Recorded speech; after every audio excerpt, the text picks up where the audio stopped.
Mari kita kampanyekan anti bullying di sekolah dan juga anti kekerasan terhadap anak-anak kepada masyarakat. Ini sangat penting dan menurut saya perlu dilakukan segera untuk mengantisipasi meluas, bahkan viral ini akan menjadi kegaduhan nasional.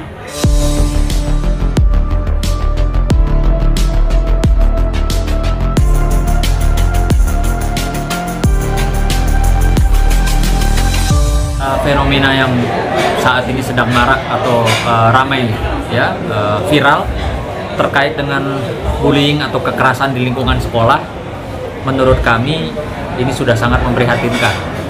Tidak hanya terjadi di sekolah-sekolah elit, namun demikian saya mendapatkan info dari salah satu akun Instagram Wakil Ketua Komisi 3 bahwa hal ini pun terjadi di daerah di mana di lingkungan pesantren yang menyebabkan korban junior meninggal dunia akibat perlakuan daripada sang seniornya.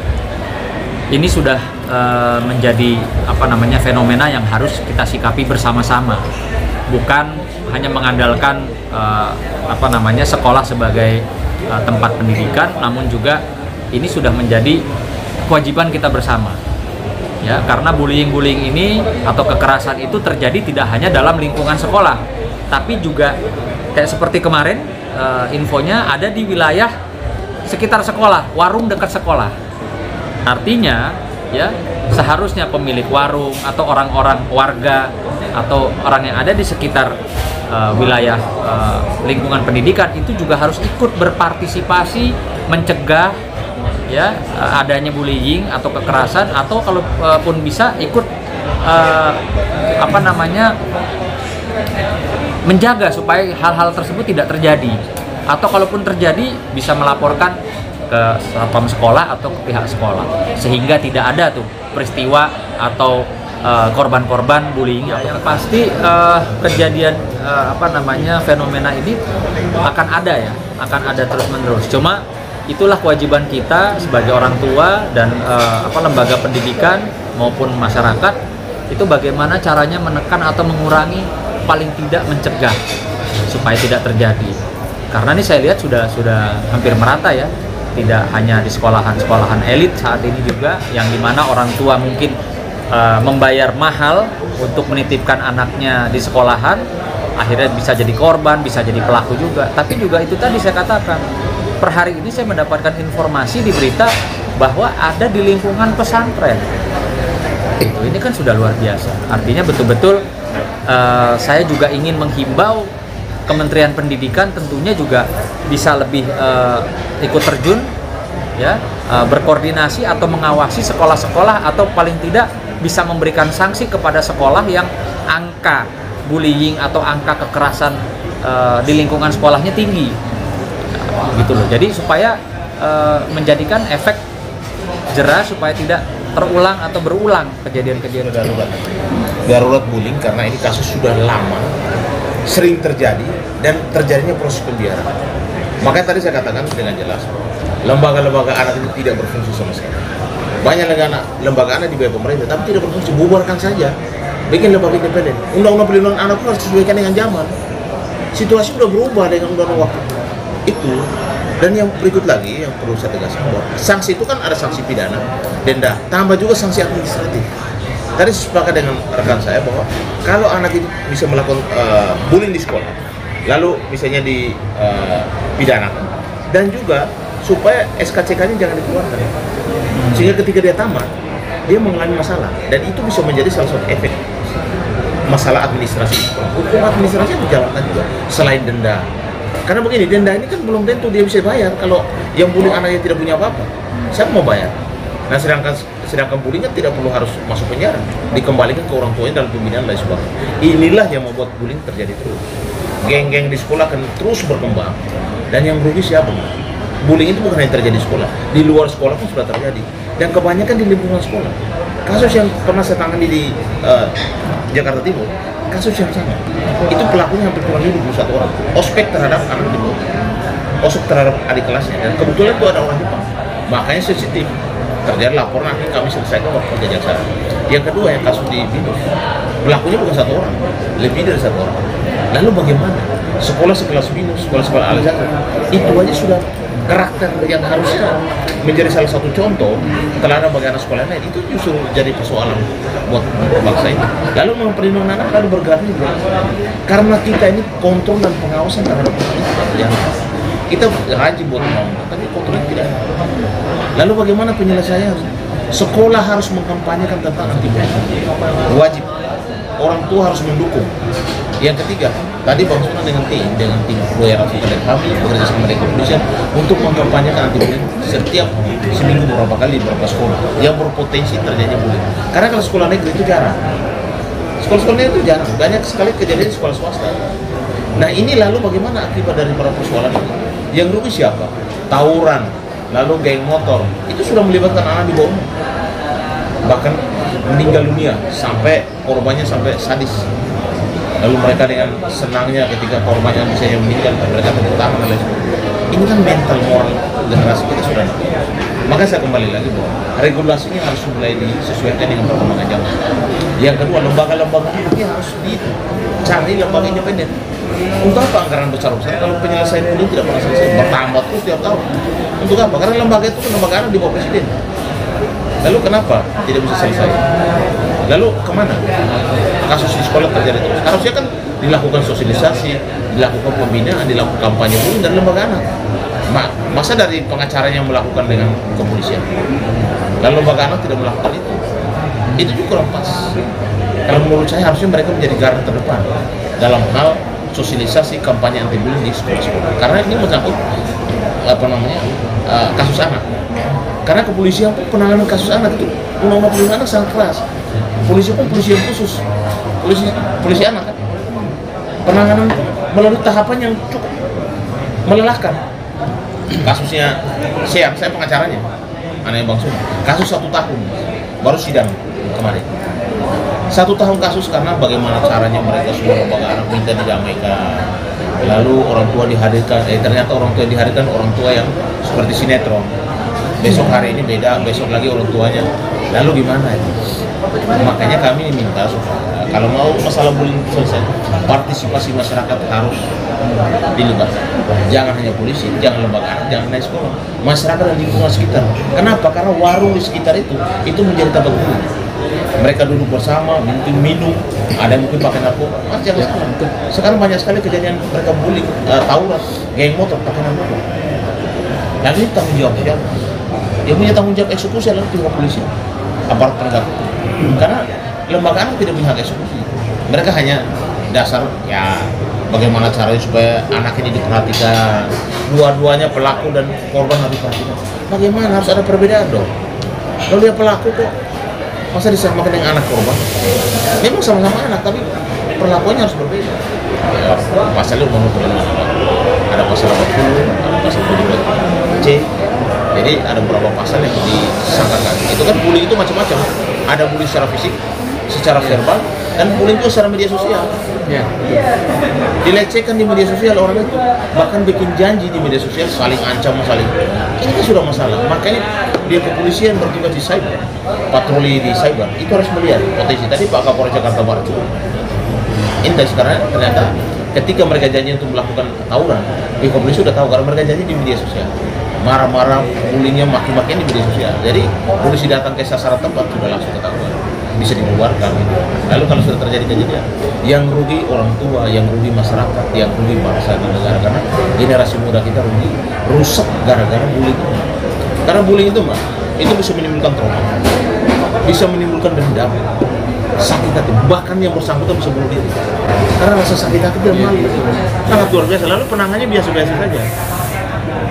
Apa kita mau biarkan ini terjadi terus? Kalau menurut saya, kita masyarakat Indonesia minta dan anggota DPR yang terhormat lakukan evaluasi terhadap undang-undang perlindungan. Yang kedua, pemerintah termasuk istana, termasuk presiden, untuk supaya lembaga-lembaga anak tidak berkontribusi dengan baik, bubarkan saja. Bikin lembaga independen supaya kasus ini bisa minimal bisa dikurangi kasus bullying terjadi. Saya sebagai ibu dan saat ini juga sebagai praktisi hukum juga, karena memang dari kemarin kita juga sudah berkunjung, alhamdulillah ditanggapi oleh pihak kepolisian juga benar-benar mereka juga setuju dengan ide kita mengkampanyekan. Jadi kita juga sangat berterima kasih kepada pihak kepolisian yang akan turut serta, dan kita juga dapat kesempatan untuk melakukan penyuluhan untuk kampanye Stop Bullying ini. Alhamdulillah untungnya di sekolah anakku sampai dengan saat ini masih aman ya. Dari sekolahan juga memang belum ada kejadian kasus bullying, apalagi mengakibatkan penganiayaan dan luka berat, apalagi sampai ada korban yang meninggal dunia. Tapi aku sangat miris dengan apa yang terjadi dengan rekan aku, dengan Sunan Kalijaga, karena memang anaknya sampai dibully dan dipukuli sampai 20 kali ya Sunan ya, dan sampai mengakibatkan luka berat ya kan, sampai masuk rumah sakit. Jadi aku juga sebagai ibu dan praktisi hukum dan ikut turun langsung, terjun langsung saat ini juga benar-benar kita harus saling kompak nih, dari pihak masyarakat, dari pihak orang tua, dari pihak sekolah.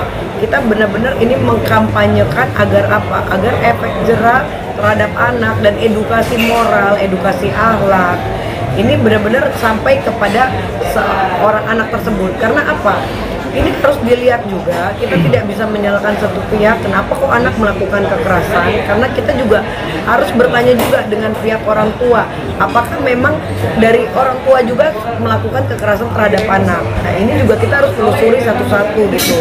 Makanya di kampanye kita nanti dimulai dari hari Senin di sekolah Lab School, kita akan memanggil orang tua murid juga agar berpartisipasi dan mungkin bisa berkomunikasi gitu, ada masalah apa, dan bisa saling jujur terbuka antara pihak orang tua murid dengan pihak sekolah, dan juga dengan pada saat kampanye kita ini. Karena kita kan belum tahu apakah kurang kasih sayang terhadap orang tua, apakah anak ini hanya dititipkan kepada pihak keluarganya aja, seperti apa yang terjadi dengan Sunan juga kan, orang tuanya kita belum tahu legalitasnya seperti apa ya Bang ya, tiba-tiba bisa hari ini ngakunya ini begini gitu. Jadi ini kan bagaimana ini seorang anak dia mau menentukan arah, karena untuk kehidupan pribadinya aja dari pihak keluarga aja udah bukan broken home lagi ya kan, udah gak jelas gitu. Nah ini yang kita juga harus telusuri satu persatu gitu, ada sebab ada akibat. Jadi kita saling mengkampanyekan, dan kita pengen minta perubahan juga untuk undang-undang perlindungan anak, sehingga ada efek jera untuk sang anak ini. Jadi apalagi sekarang ini menjadi trendsetter ya, untuk geng motor, untuk anak-anak melakukan, kemarin juga aku nanganin kasus sampai kakinya juga diamputasi, itu karena almarhum Fatir ya, yang di Polres Bekasi. Itu awalnya juga di kantin juga, kejadian di kantin ini memang sangat marak ya kan, karena memang kantin itu biasa objek kan, mereka udah habis istirahat ya kan, tiba-tiba diselengkat kakinya sehingga mengakibatkan luka di bagian dengkul, dan selama 1 minggu dibiarkan, ternyata infeksi makin tambah besar, dan ketika dibawa ke rumah sakit, dengkul yang luka ini pihak rumah sakit menyatakan bahwa sudah mengalami kanker tulang, di mana tulangnya ini akibat luka tersebut kakinya harus diamputasi, bagian pahanya, satu paha full dari atas paha sampai dengan di bawah, dan itu mengakibatkan shock. Ini anak umur 12 tahun klien aku, sampai dengan akhirnya setelah kakinya diamputasi, ini masalah udah lama banget, udah 6 bulan lebih dilaporkan, sehingga kita minta atensi pada saat itu. Dan alhamdulillah pihak dari Polres juga cepat tanggap setelah ini viral dan menjadi atensi. Tapi yang sangat disayangkan akhirnya udahlah anak ini fisikisnya sudah sangat terganggu, mengalami amputasi juga, dan kurang lebih nggak sampai 1 bulan tiba-tiba anak ini meninggal dunia. Itu sangat miris sekali. Jadi aku menangani kasus itu, sampai mengakibatkan meninggal. Bahkan hari ini juga tadi kita mendapatkan kabar juga di Makassar juga, yang di tadi di pesantren juga ya, itu juga dibully sampai mengakibatkan meninggal dunia. Kasus bullying kan itu sudah sering terjadi. Kasus kekerasan terhadap perempuan, pelecehan terhadap perempuan dan anak, ini juga sangat tinggi. Makanya saya bilang kembali lagi bahwa korban itu banyak sekali anak dan perempuan. Makanya dimunculkanlah undang-undang perlindungan anak dan undang-undang perlindungan perempuan. Kan tidak ada undang-undang perlindungan laki-laki. Karena dilihat dominan itu laki-laki. Tapi yang dilihat ini, saya beberapa kali nangani kasus bullying, kasus kekerasan seksual terhadap anak yang sangat tinggi, terutama di wilayah-wilayah yang daerahnya masih tertinggal seperti daerah NTT. Yang kedua, kasus kekerasan terhadap perempuan, KDRT atau KDP, kekerasan dalam pacaran atau kekerasan dalam rumah tangga. Ini juga sangat tinggi. Makanya saya kembali lagi sampaikan bahwa kita, masyarakat dan juga pemerintah, terutama juga kalau untuk kekerasan terhadap perempuan, kasus pelecehan terhadap anak di bawah umur, penegakan hukumnya harus keras. Apalagi yang dilakukan oleh orang dewasa, bukan orang di bawah umur. Nah ini juga penerapan hukumnya juga ada hukuman tambahan. Oleh karena itu, dengan bullying yang sudah darurat ini, langkah dan penanganan yang strategis harus dilakukan oleh pemerintah. Tidak bisa masyarakat bergerak sendiri. Pemerintah juga harus dilibatkan, masyarakat dilibatkan, pihak penegak hukum juga dilibatkan, dan pihak sekolah. Makanya akreditasi terhadap sekolah pun harus dilakukan supaya Dikti itu juga harus menilai sekolah ini jangan sampai terjadinya banyak kasus kekerasan fisik, kasus perundungan, bahkan perundungan verbal lewat medsos, lewat fisik, supaya itu nanti ada penilaian khusus dari Dikti apa sekolah ini layak untuk ditingkatkan akreditasi menjadi A, B, C, D dan lain sebagainya gitu. Itu juga penting. Dan yang kedua juga yang anak yang sudah pernah melakukan bullying, supaya SKCK-nya polisi jangan keluarkan. Karena hanya denda dan hukuman aja, pidana saja tidak cukup kalau menurut saya. Karena kan anak kan tidak mungkin dimasukkan penjara, tapi kembalikan ke orang tuanya untuk dibina. Lalu bagaimana psikologis daripada korban? Dia akan muncul dendam, dan itu akan muncul ketika dia dewasa.